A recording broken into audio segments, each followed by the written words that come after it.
Hello everybody, and welcome back to another video. In today's video, we'll be taking a look at the 2024 House elections. I saw a couple people ask me to do my updated House prediction. So, because of the recent Kevin McCarthy news and the news out of Alabama where black voters are getting a second district in which they make up the majority, I thought, yeah, it's a good time to do another House update. Obviously, we're still 13 months out, so we still have a while to go. And the House map does change a lot, especially in the final 5 or 6 months of the election. So, by all means, don't take this prediction too seriously. But if the election were to be held tomorrow, this is how I think it would play out. We're going to start in Alabama, which, as I just mentioned, gained a second majority black seat in this region. Now, the seat will not look like this. Obviously, this configuration of the second district is not majority black as it is right now on this map. But with the court-ordered map, it likely will be. Biden won the district by 12%. I think Democrats will have no problem holding it in 2024. In Alaska, we got another competitive race here. I'm going to give this to lean. I'm going to put in the lean Democratic column. Mary Peltola is a very good incumbent. She won in 2022 by 10%. I think with Trump on the ballot, there will be some Republicans who might have voted for her last time who are going to vote for the Republican candidate, whoever that is. And we're also going to see maybe increased turnout from rural areas for Trump. Either way, I think Peltola is popular enough and she's polling well. I think she will hold on. Arizona, we have a good number of competitive races here. I'm going to start out in the second district. This is going to be likely Republican, Trump plus 8 seat. Could definitely narrow up. Eli Crane isn't necessarily the greatest incumbent in 2022, actually underperformed Donald Trump. But again, Trump plus 8 seat, I don't know why he would really be in a close race. But the first and sixth district, these are going to be close. I think the first I'm going to give to the Democrats. I think Jevin Hodge is running again, but he will probably win this time. Back in 2022, he only lost by a point, was outspent by a good amount, and Democrats pulled out of the seat. A similar thing in the 6th district, although we'll get to that in a second. It's also left running. It's educated. It's a seat Biden will likely win by more than he won in 2020, and I think that with its continued growth, Democrats probably win it. Now, the 6th district, this is kind of a hot take, but I do think Juan Ciscomani holds on. He won very narrowly in 2022 against, again, another Democrat who should have been funded more, and I believe Kirsten Engel, the Democrat, is running again. But the problem for Democrats here is that to win this, they'd have to get good turnout out of the eastern part of Tucson, mostly Hispanic areas, and I think that, in 2022, turnout all across the board for Democrats among Hispanic voters wasn't great. But Kelly did well with those that did turn out. And Kelly Mark Kelly carried the district by, I think, 5 or 6, maybe 7 points. And so if Ciscomani could overcome that, I think he can overcome Donald Trump losing it by a lot less. And he's the incumbent now. I think he will narrowly hold on. Arkansas, don't have a whole lot going on there. California, we have another big state to talk about. We're going to start in the south, work our way up here.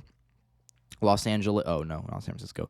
Los Angeles, 4 competitive districts in this area. We're going to kind of go through them quickly here. The 40th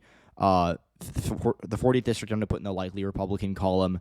Young Kim in 2022 won by just over 10%, as you can see.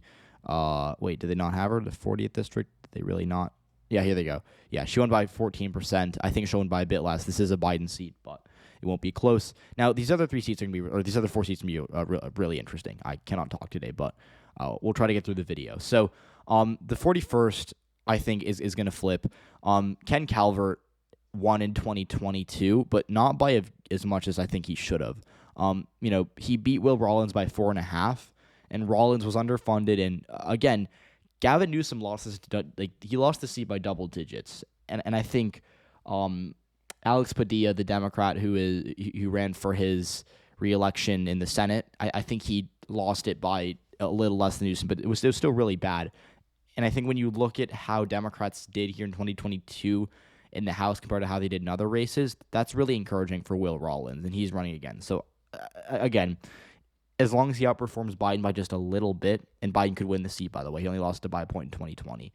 As long as he holds his ground relative to Biden, I think he probably wins. But again, it's a toss-up race. The 47th and 49th, I think these are both in the likely D column. Again, the 47th could be lean just out of caution because Katie Porter is retiring, running for Senate rather. But again, these are both double-digit Biden seats, and I think that they're left-running. Democrats shouldn't lose them. Now, the 45th district, I'm putting this in the lean Republican column. I know a lot of people really like Democrats to win it, and, you could definitely put it until, I guess to be cautious, we'll put it there. For the same reason I put the 47th in lean instead of likely. But again, this seat voted for Biden by 6. But again, Michelle's still a very popular incumbent. She did well in 2020.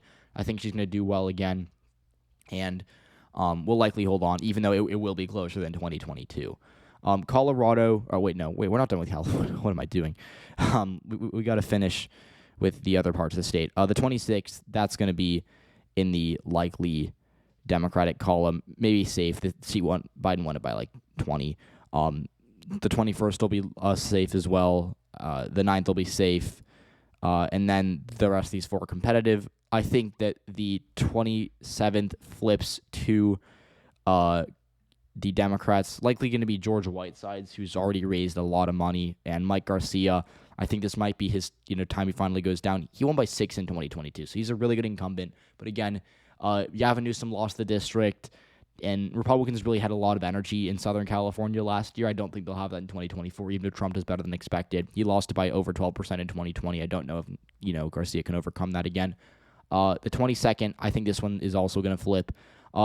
This is a seat that I think Democrats really should have won in 2022. And again, that isn't to say like they, blew it or anything, but the electorate that turned out for that seat last year was so white relative to the actual district's demographic makeup that what voted in 2022 is not really an accurate representation of any sort of 22nd district. In fact, that seat casts like half the votes of, or even a third of the votes of some other seats in California, just because Hispanic turnout was so bad. And Democrats, even then, came within 3% of beating Valadao. I think that he will probably win again, or I think he will probably come close to winning again. But again, once the electorate gets even just 5-10% more Hispanic, Democrats probably win it back. Similar thing in the 13th. This seat would just horrible turnout for Democrats, and they only lost it by like 1,000 votes or so. It was 0.4% margin of defeat there. John Duarte is a good candidate. I think he's going to put up a good fight here, but he's probably going to lose. Kind of again, a lot of Republicans that won last year because of very, very unique circumstances are called wave babies. This happened to Democrats in 2018, right? Like Joe Cunningham in South Carolina, Ben McAdams in Utah, Kendra Horn in Oklahoma. They won in super Republican seats because they got very lucky with circumstances and turnout. They ran really good campaigns. Then in the next presidential year, when things got a lot more normal and the playing field leveled, they lost. I think we're going to see a similar thing in California with John Duarte in specific, but it could definitely happen to other representatives, especially in states like New York, which we'll get to later in the video. But I do want to finish California here. The 3rd district voted for Trump by 3% or by 2% in 2020. He probably wins it again by a bit less, but either way, Republican incumbent will probably hold on here. Colorado, you got two really interesting races here. In the 8th district, Yadira Caraveo won by under a point in 2022. I think she wins by a bit more, but it will still be close.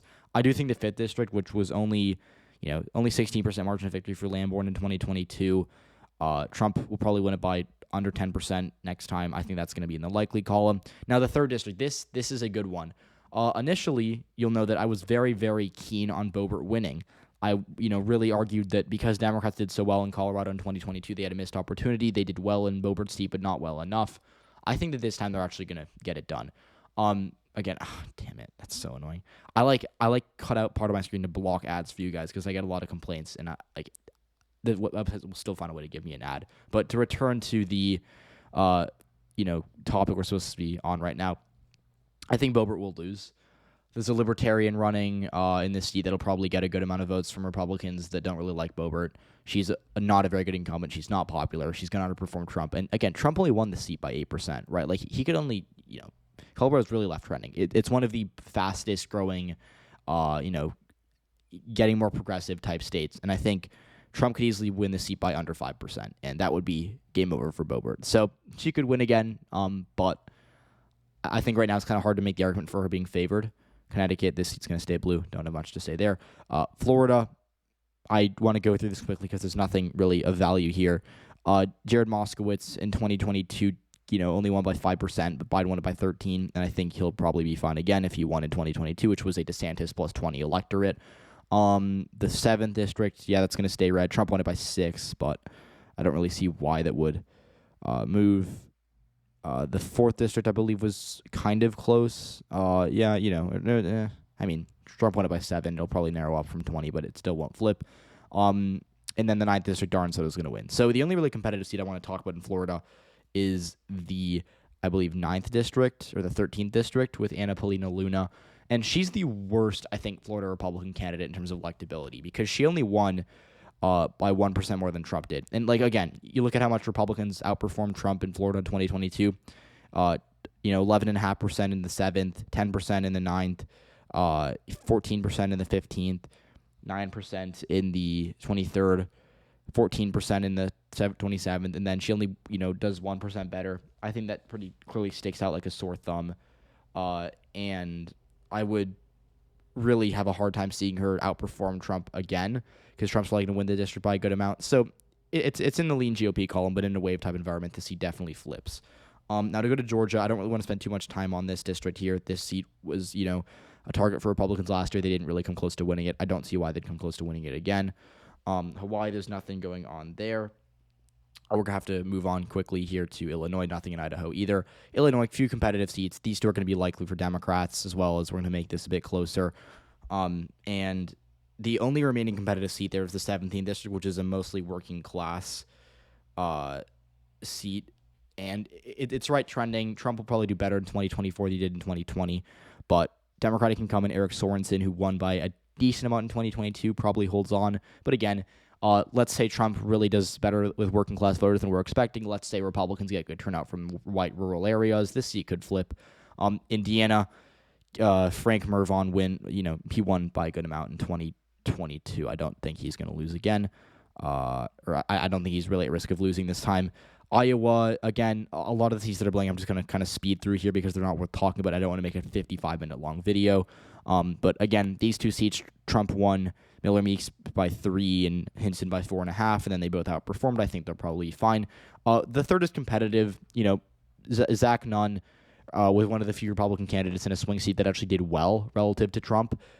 You look at 2020, which Trump won by 0.3. Zach Nunn beat an incumbent Democrat, Cindy Axne, by 0.7. He'll probably win again. It'll probably be close because Axne, I think, might run again, or she might already be running. I haven't paid attention to this specific House race, but if Axne runs again, it probably goes to toss-up. I think for now she might not run. If I had to bet, she probably doesn't, but we'll see. For now, we're going to lean Republican, but it could get close if Democrats make a play for it. The only, I think, downside for them is that they probably won't because they don't really need to win that one seat in Iowa. They have better seats to win than this one, so it probably won't flip. Kansas, this district, I'll put it at likely. Biden only won it by 4, but he'll probably win it by a lot more next time. Kentucky, nothing going on there. Louisiana, there's another lawsuit that could potentially put this seat in play. I'll put it in the lean Republican column because I'm not sure how the lawsuit's going to go, but it will probably go in the favor of Democrats. But because it's not a sure thing yet, we'll keep it in the GOP column. But again, degree of uncertainty there. In Maine, 2nd district, I think this seat stays blue. Jared Golden, I doubted him for a bit last time. He ended up winning by 6% in a Trump plus 6 district. I do not see why I'm going to doubt him again. He'll probably win, maybe by a bit less, but it will still be a good victory. Maryland, we have, I believe, 2 competitive races here. Andy Harris only won by 11% in 2022. I think he wins by single digits next time, but it won't be competitive. Open seat in the 6th district, David Trone retiring to run for Senate. He did really well in 2022. I think it'll narrow up, but it won't be by enough. And Maryland's left trending, so I doubt Republicans are going to make a play for this.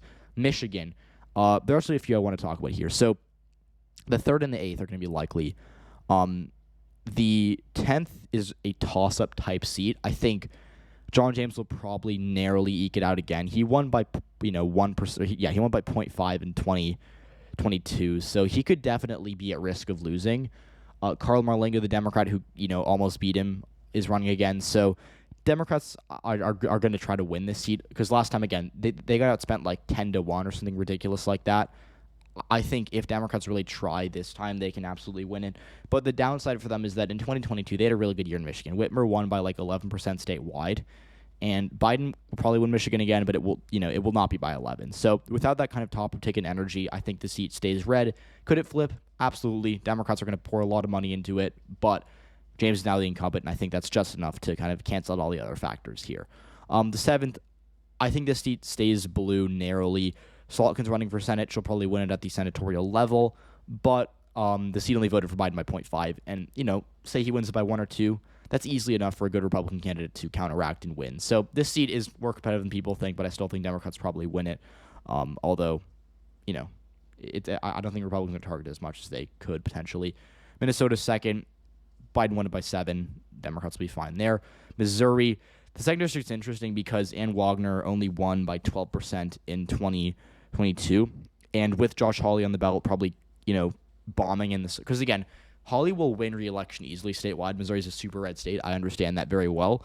The problem for Republicans in these environments where they run bad candidates at the top of the ticket, like Josh Hawley, is that they're going to bomb in the suburbs because Hawley's very right-wing. The suburbs are a lot more moderate ideologically. They don't love the election stolen conspiracy theories, and I think that's going to hurt Republicans down ballot in a seat like this. So we'll put it in the likely column. It's like a blue wave flip type seat, but again, Democrats probably aren't going to target it because they have 50 better options. And again, a lot of the House back comes down not to like how you can do in the seat in theory. It's how well you're actually going to do based on money. And when you look at the map, Democrats only need to win 5 seats to win a majority. This is a tough lift for them, and while they'd love to have it, it's not one of their top priorities to win back the House. It wouldn't be efficient of them to spend $2 million in this seat when they could flip another seat for $150K. So, just kind of my example there of why spending is important in House races. Just wanted to talk with that because I've been mentioning it a little bit. But to go over to Montana, this is the one I've gone back and forth on. I think Republicans hold on to it narrowly. Trump won it by 3%, or no, Trump won it by 7, and then in 2020, the 2022. Oh my goodness, I'm like talking all over the place right now. But in 2022, the House race went to Ryan Zink by 3%. Again, he's a bad incumbent, and Democrats have a good bench here, especially if Steve Bullock does decide to run, which who knows, he might. In the Senate race in 2020, he said he wasn't going to run, then he ended up running. So, it's possible he runs. Either way, though, I'll assume he doesn't for now, and I'll say it is in the tilt Republican column. Trump will probably win it by a bit less because Missoula, which is the biggest city, or one of the biggest cities in the district, is trending left, and there's a lot of people moving there. But the flip side is that Montana's a really weird state. John Tester could win the seat at the top of the ticket, but it won't matter because Republicans are just going to really hammer Democrats all across Montana. We're going to now move on to the state of Nebraska. I got sidetracked. Someone proposed me like a really bad trade in fantasy and just showed up on my phone. So that's why you got the pause there for a second because I can't multitask. I'll see something on my phone, I'll get distracted and I'll zone out for a few seconds, but I'm not trading away Kenneth Walker. Regardless, let's go to Nebraska. The second district is really, really interesting because Don Bacon has held on to it for a while. Biden plus 6 district from 2020. He could probably win it by even more this time. But Don Bacon won by 3% in 2022. He won by 5% in 2020. And he's won with Democrats winning it on the top of the ticket. So I think for now he probably loses because Tony Vargas is running again, and Vargas actually ran against him in 2022 and did a pretty decent job. And again, I'm pretty optimistic on Democrats. I'm pretty high on Democrats here because Bacon in 2022 probably had his worst performance relative to how he should have done. Right, in 2020 he outperformed Trump by 12, but in 2022 he only outperformed the Republican candidate for governor Jim Pillen by I think 1 or 2 points. So, his split ticket appeal to a lot of voters in the suburbs, I think, is coming to an end, and he only won because the environment was so red. I think Democrats get better turnout. Biden wins it by 7 or 8. He's probably losing. Nevada, we have 3 competitive seats here. I think Democrats are going to hold on to all of them. I don't really know a ton about them individually. They're all kind of the same in my mind because, again, they're all mid-range Biden seats the Democrats should hold on to, but could potentially lose. Either way, I think they're all lean deep for now, but could be competitive further down the line. New Hampshire, the second district's going to be likely. It's, Custer's going to win again, but I'm not sure by how much. Chris Papa's had a scare in 2022, but he will probably win again as well. He outperformed Biden, so I don't see why he would lose. And then in New Jersey, we have a couple competitive seats here. The third district, Andy Kim's running for Senate, so that one could narrow up because it only voted for Biden by 14. So we'll just put it there to be safe. And again, New Jersey's weird. They have close competitive congressional races that really shouldn't be sometimes. Gottheimer won by 10 in 2022 in the 5th district. I think that could also be likely. But the really important one here is the 7th. I think Tom Keene is going to narrowly win again. Again, like you'll see, I'm going back and forth here. I think I'll give it to him because he's the incumbent. It's not a super pro-Biden seat, but it's left trending. He didn't really do that well in 2022 compared to how he should have done. Right, he was supposed to win by 6 or 7. He only won by 3. If Tom Malinowski were to run again, I think that this seat would flip, but because Democrats don't have an amazing candidate, Joe Cianarello's fine, but he's not, as well known to the district as Tom Malinowski is, I think that the seat is going to stay red very narrowly. New Mexico, these seats I have to put in the likely column just because New Mexico is weird. I think Vasquez probably wins by 2 or 3 again. He won by 1% as a non-incumbent last time with a pretty bad turnout environment for Democrats, while Michelle Lujan Grisham lost the seat at the top of the ticket. Biden will probably win it by a couple points at the top of the ticket this time. Democrats will better Hispanic turnout. Republicans could do better with white voters. Again, that will probably be an upside that comes with Donald Trump in 2024. But aside from that, I'm going to say that this seat is probably going to stay blue. Now, New York, I mentioned this earlier. We have a lot of wave babies here. But first, before we get to the Republican incumbents that are probably going to lose, I do want to get a few out of the way here. The 25th district, which voted for Biden in 2020 by like 20%, that one will stay blue. All right, yeah, and then there's no other low-hanging fruits. By the way, there is an important court case going on in New York right now that's likely to go the Democrats' way, where they could redraw the map. So Democrats could actually win more seats than I'm going to give them here. But to be simple, because I don't want to, talk too much in hypotheticals, I don't really deal in hypotheticals generally when talking about elections because they're often so hard to predict. For now, we're going to do the current map, but if the court case does pass by the time you're watching this video, or it goes in favor of the Democrats, add 2 or 3 seats in New York to the Democratic tally. But let's get into it. You're going to start in Long Island. I think Lee Zeldin's seat, or his old seat rather, now Nick LaLota's seat, it's probably going to be closer. Biden won it by 0.2 in 2020. He might lose it this time, but it will be closer. No, the 3rd district and the 4th district, I think, are both likely D at this point. And I say that because, look, Democrats just had a pretty good special election in New York. They won a Biden plus, 12 seat by, I think a good amount. Or rather, they outperformed Joe Biden by a good amount in a New York special election in September. I think that it is, New York as a whole is trending right. I don't want to deny that, but 2022 is a pretty crazy election for Republicans in the area. And I think that 2024 is going to kind of see some, a regression towards the mean, and that obviously hurts Republicans. So George Santos is scandal-ridden. I think he would lose no matter what, but he's in a Biden plus 8 seat. And then, in terms of candidate quality, Anthony Esposito is a really good incumbent for Republicans, but he's in a Biden plus 15 seat. I don't know how he wins again, if I'm being honest with you. Now we're going to go back to New York City. Actually, no, we're not. We're just going to zoom out here. The 17th, I think, is flipping. Mike Lawler is a good incumbent for Republicans. He's a moderate former assemblyman. He's decently well-known in the area. He's popular in North Westchester. Again, it's a very, very educated, wealthy area, but Democrats have been doing well here as of late. Biden won it by 10. It's left trending, and I think he'll win it by more against Trump this time. And again, if there is some level of kind of rejection towards Republicans among voters where they really just don't want to vote for Republicans up and down the ballot because Trump is so unpopular, that's going to hurt an incumbent like Lawler in a seat like this. Could be close, but I think he's going to lose. Again, and this kind of ties back to the McCarthy problems for Republicans, because they are right now they're in a really bad position in terms of looks, because they cannot for the life of them decide on a leader. Now they've ousted McCarthy. I think Democrats are going to, kind of use that against them to say, look, you can't govern. Your party's disorganized. How can we trust you? And in seats like this, that's going to hurt moderate Republicans that need to win over the trust of Biden voters. So I think Lawler loses. I think the 22nd also flips. But, hot take here. We'll say Mark Molinaro wins again very narrowly. Just kind of a gut feeling. Biden won his seat by 4.5, so it's doable.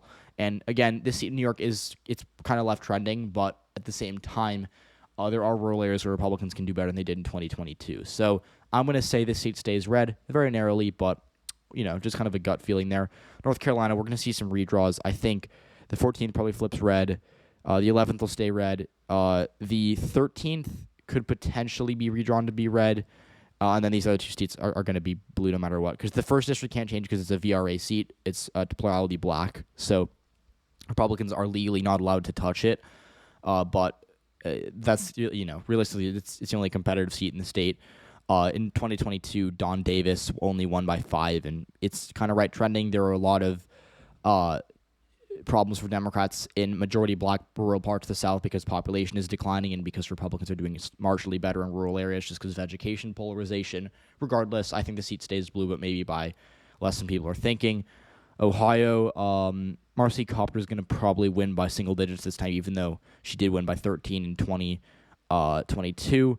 And then to go over to the other two seats, again, we're probably going to see a redraw of the first just to kind of pack, because right now it's a gerrymandered Republican seat. They drew, because in Ohio, like, you cannot split cities, so they drew Cincinnati in with a super Republican county of, I think, Warren County up here, which is all red. And they were like, okay, maybe if Warren County can outvote Cincinnati, then it'll elect a Republican. That didn't happen, although it did come close. Again, Landsman only won by 5, so it was close to happening.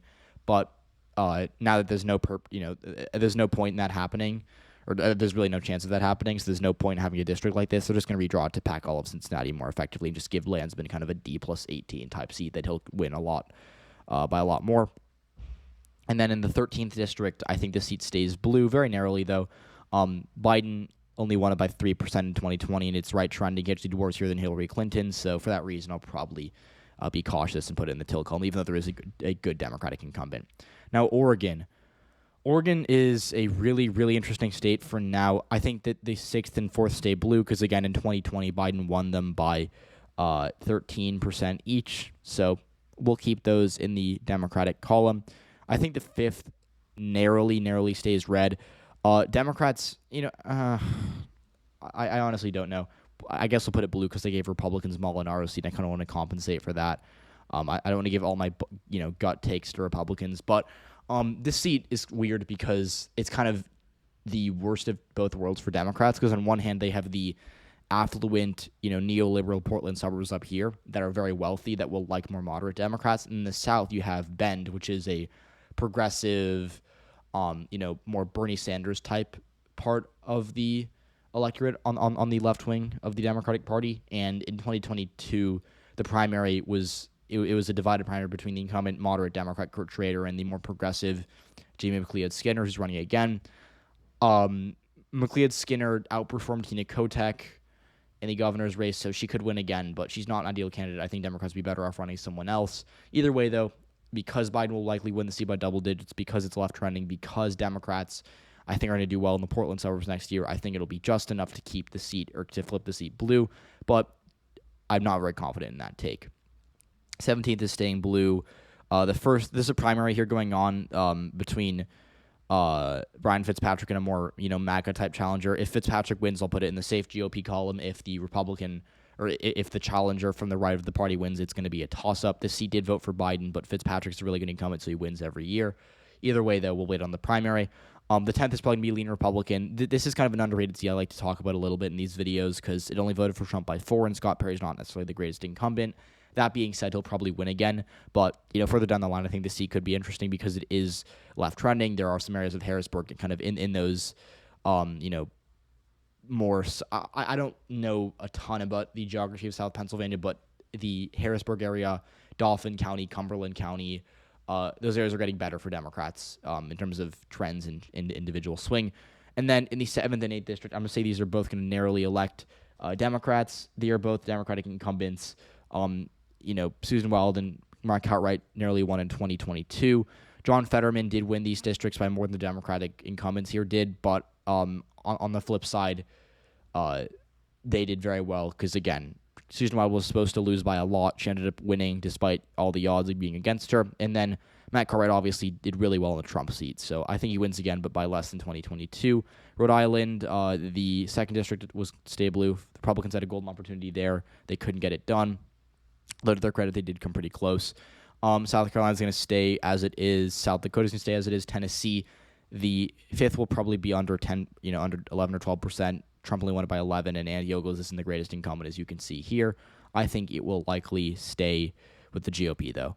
Texas, for such a big state, not too many competitive seats. Cuellar will probably win again, maybe by a bit less, though. And then the 34th district, Mayra Flores running again to take on Vicente Gonzalez. Again, Gonzalez won by 9 in 2022 with a really bad Hispanic turnout environment for Democrats. I think he wins again. The 15th district, though, that one could be gone for Democrats. Monica de la Cruz won by 8.5, rounds up to 9, against Michelle Vallejo, who is a fine candidate, but I think really didn't have the funding necessary to make the race competitive. Democrats could, in theory, win this, but I think without funding, they're not going to do well. And then in Beth Van Doyen's seat, this is the only one I want to talk about, really. I think it's like the 24th.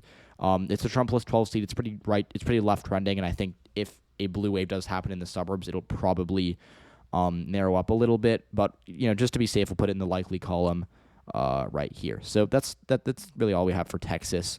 We're gonna go to Utah now. It's a court case going on to make the seat a bit bluer. It could actually pass, but for now, we're going to keep in the GOP column. Virginia, a couple of competitive seats here. Jennifer Wexton is tragically retiring because I think she is terminally ill, which is very, very sad, and I don't really want to talk about it too much. But politically, this seat is pretty blue. Democrats are going to hold on to it. The 2nd District, Jen Kagans, I think she will narrowly win again. Again, it was close in 2022, but she's now the incumbent. Democrats have yet to really field a good challenger, even though it is a Biden seat that is left running. I think later in the decade it could flip, but for now we're going to keep it in the GOP column. Then the 7th District. Abigail Spanberger is, I think, retiring to run for governor, potentially. That's what she's told people, but it's not official yet. Either way, we'll keep it in the lean D column, although it could be a sleeper flip for Republicans if they really, really turn it up here, because Virginia has been good for them, and a big chunk of this lies on how Democrats do in the state legislative elections in November next month. Those will be big to watch. I'll make a prediction for those before they happen, but we'll see. I think out of caution, I'll put in the lean D column. Washington, Schreyer's gonna. I think it's Schreier. I was told by a resident of Washington in one of my comment sections a few months ago to Schreier, so I'm trying my best to not butcher the pronunciation of her name. But it's Kim Schreier will probably win again in a Biden plus 7 seat. But in the 3rd District, Marie Gluesenkamp-Perez won by 1% in a Trump plus 4 seat. Last time, can she do it again? I think she can. Joe Kent, who is a really bad, Doug Mastriano level candidate who gave the Democrats the seat in the first place just because he ran such a terrible campaign, who was hated by such a good amount of the district, is running again. Gluesenkamp-Perez is now the incumbent, and I think that the seat will probably be less than Trump plus 4 this time. Biden probably do a little better in the Vancouver suburbs down here, and that will be enough to carry Gluesenkamp-Perez over the line, even though Biden will probably narrowly lose it. Wisconsin, we have some news here out of the redistricting case. Janet Protasewicz, who won the race back in April to flip the Supreme Court of Wisconsin back from conservative to liberal, she has refused to recuse herself from the case, so she will be making the likely deciding vote here, and that will likely put Democrats in play in the 3rd District and potentially make the first closer. I don't know what the map's going to look like for now, but I think this is what the average result would look like either way. Don't want to talk about that too much. Kind of like New York, I don't want to deal in hypotheticals, so we're going to see. But that is it for right now. That puts the Democrats at 225 seats, Republicans at 210. So I think they're Republicans are at a little better of a spot than the Democrats are, or than they were in my. I cannot talk. They have a bit more momentum than the Democrats do right now for my previous prediction. But again, a lot of this relies on Trump doing better nationwide than people think. Maybe Republicans can outperform in some competitive races in suburban seats. Who knows? But as of right now, this is my prediction. We're still 13 months out, so don't take it too seriously. But again, if the elections were held tomorrow, I think this is what would happen. So thanks so much for watching. I hope you all enjoyed. Let me know what you think, and I'll see you all in the next video.